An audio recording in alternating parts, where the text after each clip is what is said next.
Bonjour mes frères et sœurs dans le Seigneur, soyez richement bénis chez vous en ce 12 janvier 2021. Que la gloire et l'honneur reviennent à notre Seigneur Jésus-Christ. J'aimerais vous partager quelque chose que j'ai vu hier dans l'après-midi. Hier dans l'après-midi, le Seigneur m'a montré, un nouveau-né, un bébé nouveau-né. Et on a pris ce nouveau-né, il était allongé quelque part. Et on a pris ce nouveau-né.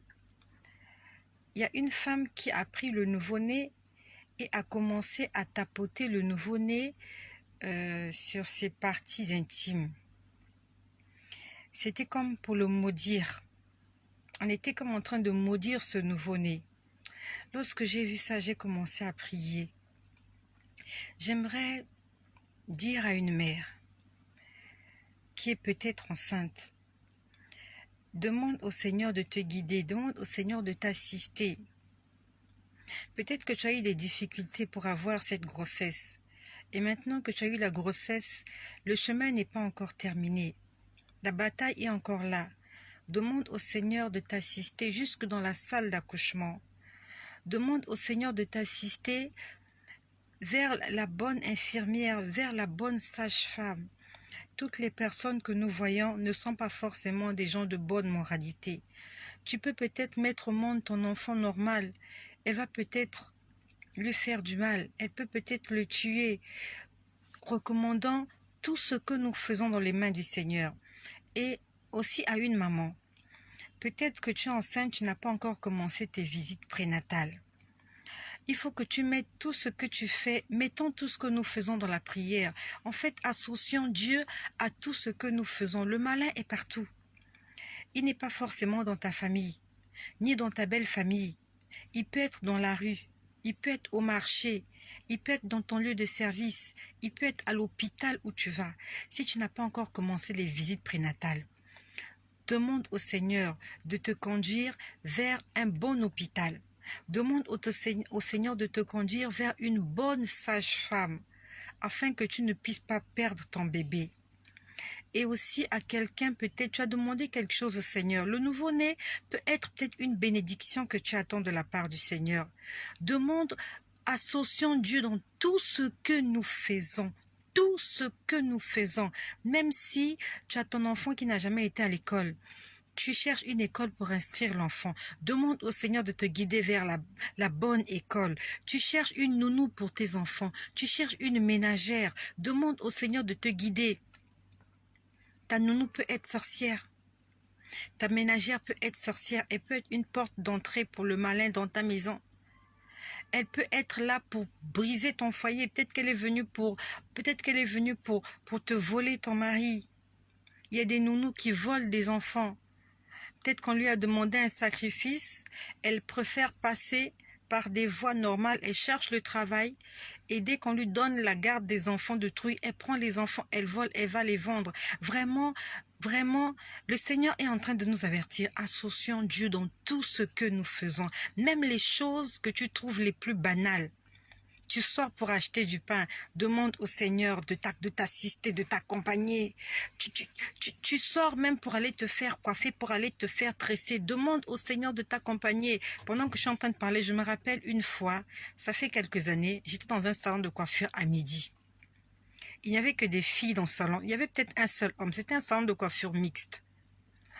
Et elles étaient là en train de discuter, des jeunes filles. Des jeunes dames, elles discutaient, elles bavardaient, et le Seigneur m'a permis de voir que parmi les femmes qui étaient là, il y avait une sorcière, une coiffeuse sorcière. Une jeune fille, je ne sais même pas si elle avait 25 ans, elle était dans le salon de coiffure. Elle était sorcière. Vous allez la voir dans la rue, vous allez vous lier d'amitié avec elle, vous allez lui dire des choses, vous allez la laisser toucher votre tête. Mais vous ne savez pas qu'elle est sorcière. Mes sœurs, mes frères, faisons attention. Confie tout ce que tu fais à Dieu. Tu bois l'eau, tu pries. Tu manges, tu pries. Tu vas laisser les enfants à l'école, tu pries. Tu vas au marché, tu pries. Tu vas au salon de coiffure, tu pries. Tu vas même laisser tes habits chez le tailleur, chez le couturier, tu pries. Il peut maudire ton vêtement. Il peut le maudire. Tu vas dire, oui, c'est un nouveau vêtement. Peut-être que tu peux amener un vêtement déjà utilisé. Tu vas lui dire, change les boutons. Tu vas lui dire, change la fermeture. Mais il y a ton odeur. Il peut se servir de cette odeur-là. N'oublie pas que tu vas laisser ton vêtement, ça va dormir là-bas. Qui t'a dit que ça dormira dans l'atelier? Peut-être qu'il prendra ton vêtement. Il va aller envoûter ton vêtement. Peut-être qu'il va prendre ton vêtement. Il va couper un morceau de bout de tissu. Le diable, on dit que le diable rôde. Ça veut dire quand il rôde, il cherche toutes les occasions. Par tous les moyens, il cherche. Quitte à t'arracher un cheveu, quitte à te faire, à te couper, à t'arracher même les ongles. Tu peux appeler quelqu'un pour te faire des ongles. Pendant qu'il est en train de te faire la pédicure, manicure, tu ne sais pas, il a coupé tes ongles, il a caché. Pour toi, tu te dis juste que c'est un petit comme ça que tu as pris pour les ongles. Est-ce que tu connais son état d'âme? Est-ce que tu connais quelle est sa mission? Attention. Le Seigneur est en train de nous parler. Attention. Attention. Le diable est partout. Peut-être qu'il est en face, la boutique d'en face, là, tu ne sais pas quelle est leur mission. Les enfants qui viennent jouer avec tes enfants, tu ne connais pas. Là où tu envoies les enfants le week-end, tu ne connais pas. Attention, réveillons-nous. Attention, réveillons-nous. Ça, c'était hier. Prions pour les femmes qui sont enceintes. Quand tu es en prière, prie pour tout le monde. Essaye en esprit de balader tes yeux sur la terre.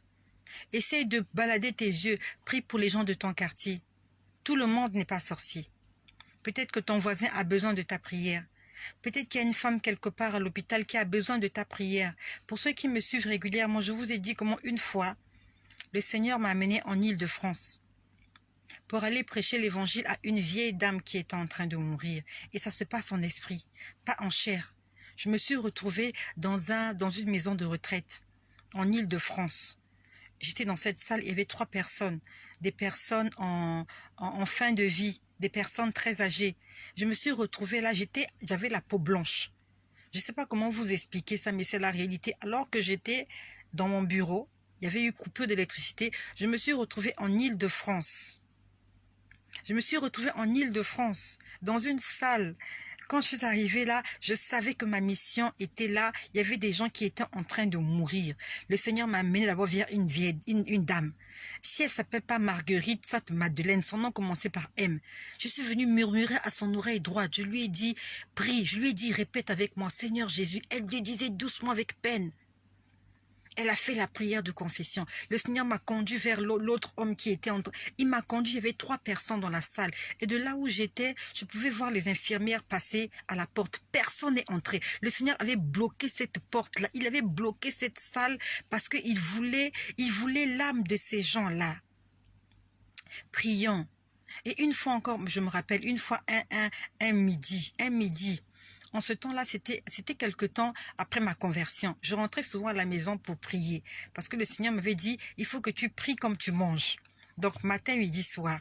Et comme je ne pouvais pas prier au bureau, donc je rentrais à la maison prier à midi. Et ce jour-là, quand je suis rentrée à la maison prier, pendant que je priais, j'ai vu une salle, en fait, j'ai vu un hôpital. Je ne sais pas exactement où. Au départ, je ne savais pas. J'ai vu un hôpital. Et à l'hôpital, j'ai vu une femme. La femme était en slip. Elle avait porté un slip, elle avait un gros ventre, elle était enceinte. Je la voyais faire des marches. Je me suis dit, mais cette femme-là, c'est qui? Une femme à la peau noire, une femme africaine. Elle avait beaucoup de cheveux, beaucoup de cheveux. Je me suis dit, si le Seigneur me montre cette femme enceinte, c'est qu'il me demande de prier pour cette femme-là. J'ai commencé à prier pour cette femme-là. C'était un midi. Je priais pour cette femme. J'ai dit, Seigneur, je ne connais pas cette femme que tu m'as montrée. Mais Seigneur, je prie qu'elle puisse accoucher dans des bonnes conditions. Parce que je la voyais faire des marches. Pour celles qui ont déjà mis au monde, souvent on demande au moment de faire les marches pour que l'enfant descende, ainsi de suite. Donc, elle faisait des marches, elle était en slip. J'ai prié pour elle, j'ai prié pour elle. Après, en fait, le Seigneur me montrait beaucoup de choses et il me demandait, en fait, d'intercéder. Il peut me montrer une femme. Je dis, Seigneur, cette femme-là, je te prie. En fait, je prie pour la femme. Il peut me montrer un enfant. Vraiment, Dieu veut faire de nous des intercesseurs. N'utilise pas ta foi seulement pour tes problèmes ni pour toi-même. Prie pour des gens autour de toi. Il y a des récompenses. Quand on parle de la prière d'intercession, parce que le Seigneur a besoin qu'on intercède pour nos frères et nos sœurs. Donc, j'étais en train de prier pour cette femme-là qui était à la maternité, qui s'apprêtait à accoucher. Parce que je l'ai vue avec son gros ventre bien ballonné. Elle avait la peau très noire, très sombre, avec beaucoup de cheveux. Donc, je priais pour elle. Je dis, Seigneur, je te prie pour cette femme. Je ne sais pas qui elle est, mais je sais qu'elle a besoin de prière là où elle se trouve. Seigneur, que son accouchement se passe dans de bonnes conditions. Seigneur, veille sur elle, veille sur l'enfant. Et après, le Seigneur m'a montré autre chose. Je ne sais plus exactement quoi. Et après, le Seigneur m'a remontré l'hôpital. Lorsqu'il me remonte l'hôpital, je vous parle sous le contrôle du Seigneur. Lorsqu'il me remonte l'hôpital, quelques minutes après, je suis en train de voir que je suis à l'hôpital, dans une salle. J'étais dans une salle, j'étais dans une salle d'hôpital, une salle d'opération. Parce que les salles où il y a les malades, c'est différent des salles d'opération. J'étais dans la salle d'opération, je voyais un ange arriver en vitesse. Il venait à vive allure, c'est-à-dire que je sais pas comment déterminer la vitesse à laquelle il venait, mais il volait, il avait des ailes. Il venait à vive allure. Moi, j'étais dans la salle en train de voir ce qui se passait. Cet ange-là il venait par le haut comme ça là. Mais moi, j'étais dans la salle et je vous parle comme ça. Quand c'est comme ça, je ne suis pas en chair et en os, mais je suis en esprit. Alors que je suis à genoux dans ma chambre en train de prier, je me retrouve quelque part d'autre en train de voir et de vivre certaines choses. Donc je suis dans la salle, je vois un ange arriver à toute vitesse, à vive allure. Quand je l'ai vu, je me suis dit, mais l'ange là va où? Il va où cet ange-là? Il venait à vive allure. Lorsqu'il est arrivé dans la salle où j'étais, il a dit, trop tard, on l'a déjà prise. Non, il a dit, ils l'ont déjà pris, voilà. Il a dit qu'il est venu comme un vautour. Vous voyez, quand vous suivez les documentaires des animaux, quand un aigle a vu sa proie, quand un aigle a vu sa proie, la façon dont l'aigle vient, je prends l'exemple, si un aigle a vu un écureuil, la façon dont il quitte le haut là où il est là, la vitesse à laquelle il vient pour attraper l'écureuil là, c'est comme ça que cet ange-là était arrivé. En vitesse, il avait des ailes. Il est venu en vitesse, il plongeait. Il est venu, quand il est venu, il dit, ah, ils l'ont pris, il a regretté.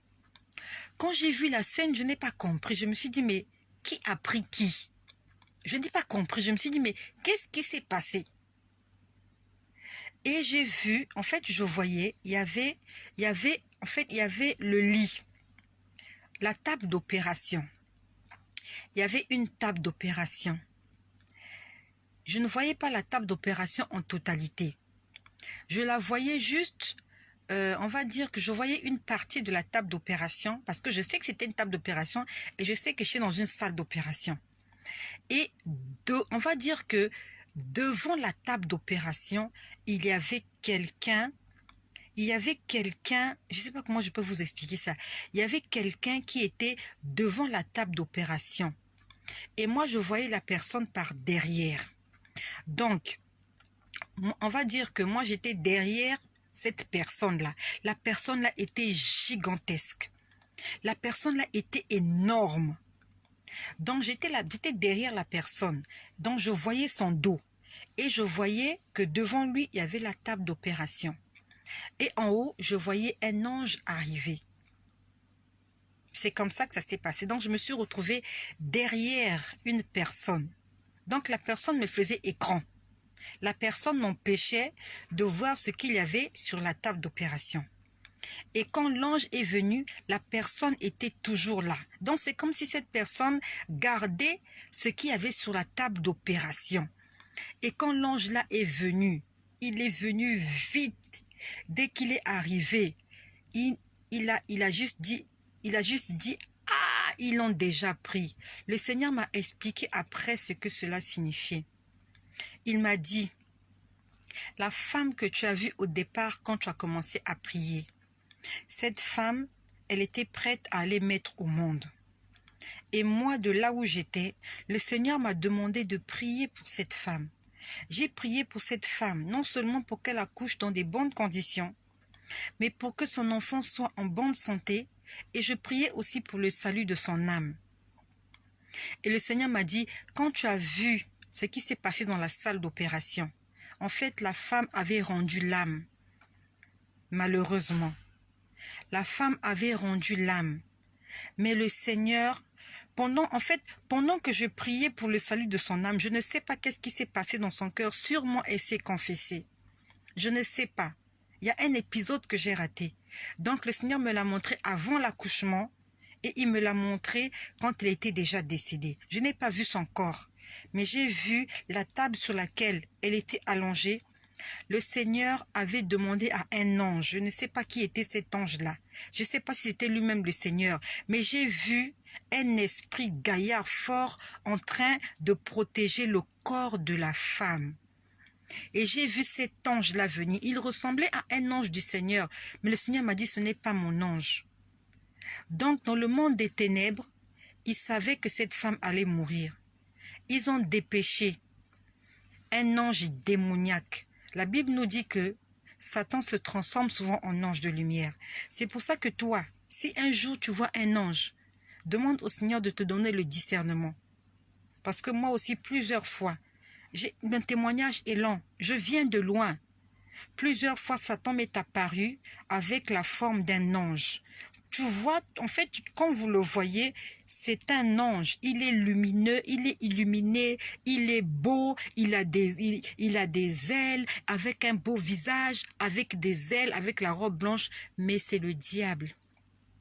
C'est pour ça que beaucoup de personnes se sont laissées tromper par Satan. Ils ont vu le diable, ils croyaient que c'était un ange de Dieu qui a commencé à leur donner des messages et ils ont cru que ça venait du ciel alors que c'est le diable qui était en train de leur parler. Beaucoup de gens se sont vus détournés parce qu'il leur a manqué le discernement. La Bible nous dit, vous les connaîtrez à leurs fruits. Si le diable vient t'apparaître, tu le connaîtras par le message qu'il te donnera. Si le message qu'il te donne n'est pas conforme à la parole de Dieu, alors ce n'est pas un ange du Seigneur. Un ange du Seigneur ne te demandera pas d'aller tuer. Un ange du Seigneur ne te demandera pas d'aller voler. Un ange du Seigneur ne te demandera pas d'aller prendre le mari d'autrui. Mais toi, quand tu auras vu la lumière, tu vas voir que c'est un ange avec des ailes. Il est beau. Ses pieds ne touchent pas le sol. Non. C'est la doctrine qu'il y a là. C'est le message qu'il transmet. Est-ce que c'est le message du Seigneur? C'était juste une parenthèse. Donc, l'ange qui venait, c'était un ange de lumière, mais ce n'était pas un ange du Seigneur. Et le Seigneur est resté là. Il a veillé sur le corps de la femme. Même quand tu es mort, Dieu envoie un ange pour veiller sur ton corps physique. Aucun sorcier, aucun occultiste ne peut toucher le corps mort d'un enfant de Dieu. Même si le Seigneur a déjà enlevé ton âme, Dieu veille sur ton corps. Il va veiller sur ton corps sans vie. J'ai été témoin de ça. Je ne sais plus, en fait, c'était resté gravé dans ma tête. J'avais pas noté la date ni le mois. Le Seigneur veut faire de nous des intercesseurs. Lorsque tu pries, pense à ceux qui sont à l'hôpital. Pense à ceux qui sont en prison. Pense aux femmes qui sont enceintes. Pense aux enfants qui vont à l'école. Quand je roule le matin, je vais travailler. Quand je vois des enfants traverser, je prie pour les enfants. Je dis, Seigneur, protège les enfants qui vont à l'école tout seuls. Parce qu'il y a beaucoup d'enfants qui vont se faire heurter par des véhicules. Beaucoup d'enfants qu'on va enlever. Beaucoup d'enfants qui ont quitté la maison parentale, qui ne rentreront pas le soir. Parce que soit on les aura enlevés, on les aura violés, on les aura tués, on les aura cognés. Il faut que tout ce que tu vois sur terre, sur ton passage, soit pour toi un sujet de prière. Tu vois du pain, tu dis, Seigneur, je sanctifie ce pain. Je prie, Seigneur, que toutes les personnes qui vont manger ce pain-là ne tombent pas malades. Tu vois un bus, tu dis, Seigneur, que les gens qui sont dans le bus-là, qu'il n'y ait pas d'accident. C'est ça qui te permettra d'être constamment dans la prière. Et c'est ça qui fera que le Seigneur, non seulement tu vas prier pour les autres, mais le Seigneur fera en sorte que tout ton entourage soit protégé et soit béni par rapport aux prières que toi tu fais pour les autres. Ce que nous faisons aux autres, le Seigneur aussi nous le remet au centuple. Prions pour les autres, que cela soit un fardeau pour nous. Tu vois une femme enceinte, tu pries pour elle dans ton cœur et tu pries aussi pour toutes les femmes enceintes. Tu vois un aveugle, tu dis Seigneur, que cet aveugle te connaisse. Je prie aussi pour toutes les personnes aveugles, non seulement physiquement, mais aussi spirituellement, qu'elles puissent retrouver la vue. Dieu te le rendra. Je vous ai dit la dernière fois comment j'ai vu des récompenses au ciel. Alors que je n'étais même pas encore vraiment convertie. C'est quand le Seigneur est venu me convertir. Il m'a montré ma maison au ciel. Je ne suis pas pasteur. Je ne suis pas diacre. Je ne suis pas bishop ou bichopette, je ne sais pas comment vous pouvez appeler ça. Mais le peu que j'ai fait pour le Seigneur, il y a des récompenses. Je vous dis la vérité. Tout ce que nous faisons pour Dieu et pour notre prochain, il y a des récompenses. Mais le problème est que, est-ce que tu vas rejoindre un jour tes récompenses? Tout ce que tu fais, tu es en train de bâtir ta maison au ciel. Tu es en train de l'équiper. Mais est-ce que toi-même, l'auteur, tu monteras au ciel pour prendre possession de ces choses-là? C'est à ça qu'il faut penser. On fait du bien, on aide, on aime, on fait ceci. Mais est-ce que nous sommes aptes à rejoindre toutes les richesses que nous avons laissées au ciel? Deviens un intercesseur pour la gloire de Dieu. Ne prie pas seulement pour toi-même. Prie aussi pour les autres. Il y a des gens en prison qui sont innocents. Il y a des innocents qui ont été incarcérés dans les prisons. Ils ont besoin de tes prières. Ils ont besoin de mes prières afin de sortir de cet endroit. Ce n'est pas un endroit fait pour les innocents. Toi aussi, on peut te mettre un jour en prison. Et peut-être qu'à cause de la prière de quelqu'un quelque part, Dieu te sortira de cet endroit-là. Ne soyons pas égoïstes. Ne soyons pas égoïstes. Même si on ne va pas leur donner du pain. Mais portons-les dans nos cœurs. Portons-les dans nos cœurs. Pense aux orphelins. Pense aux veuves. Pense aux prisonniers. Pense aux personnes malades. Pense aux femmes enceintes. N'oublie pas que toi aussi, peut-être que tu as été un jour enceinte. Et que peut-être quelqu'un quelque part que tu ne connais pas avait prié pour toi. Et le Seigneur a intervenu. Et n'oublie pas aussi qu'un jour, toi, tu as été dans le ventre d'une femme. Et peut-être que quelqu'un avait prié pour que tu naisses. Quelqu'un avait prié pour que tu aies une longue vie. Tu n'as pas forcément vu la personne. Tu n'as pas forcément entendu cette prière, mais tu es le fruit de cette prière. Tu es le produit de la prière de quelqu'un. Sûrement. Sûrement. Quand tu allais à l'école, tu marchais. Peut-être qu'un chrétien t'avait vu, une personne avait prié pour toi dans son cœur, a dit Seigneur, veille sur cette petite fille. Ne l'oublie pas. Il y a sûrement quelqu'un quelque part qui a prié pour toi. Pendant que je parle, une fois on a reçu dans mon église des prophètes. On avait reçu 2 prophètes. J'ai oublié leur nom. C'était vraiment, on va dire, c'était en quelle année? Nous sommes en 2021.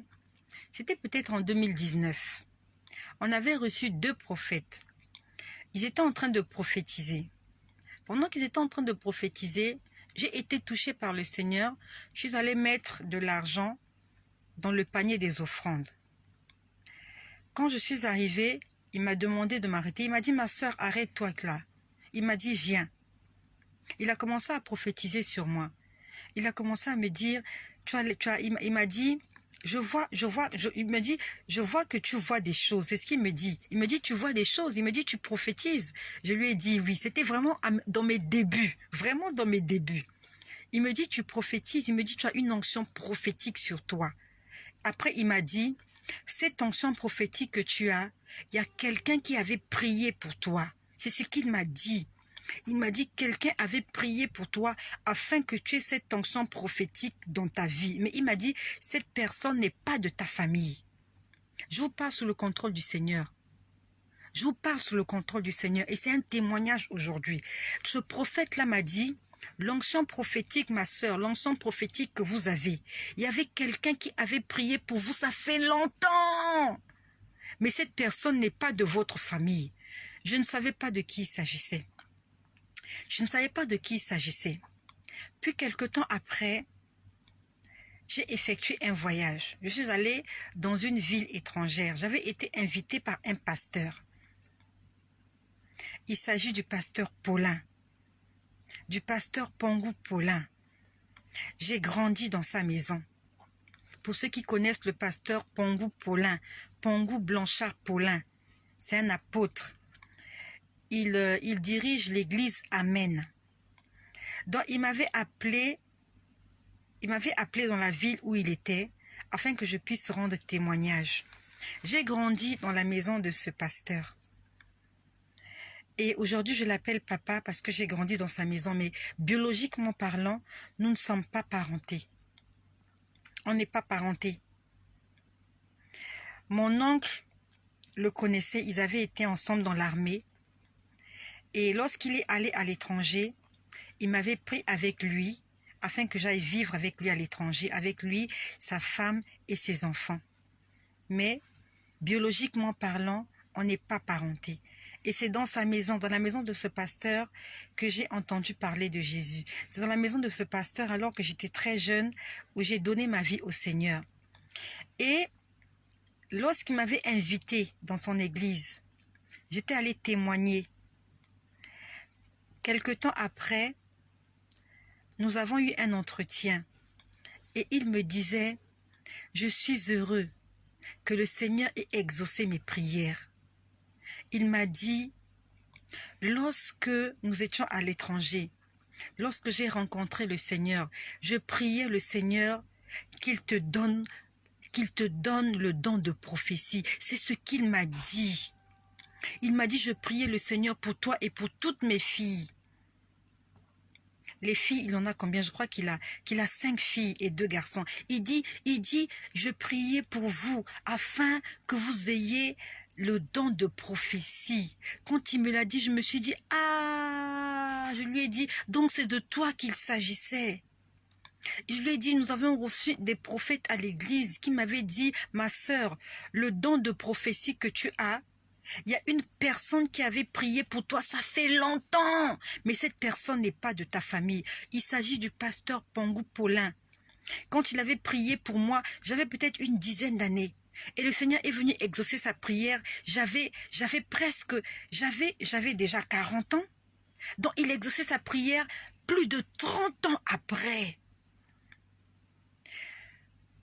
Le don de prophétie que j'ai, il y a quelqu'un qui avait prié pour moi quand j'étais jeune, je ne le savais même pas.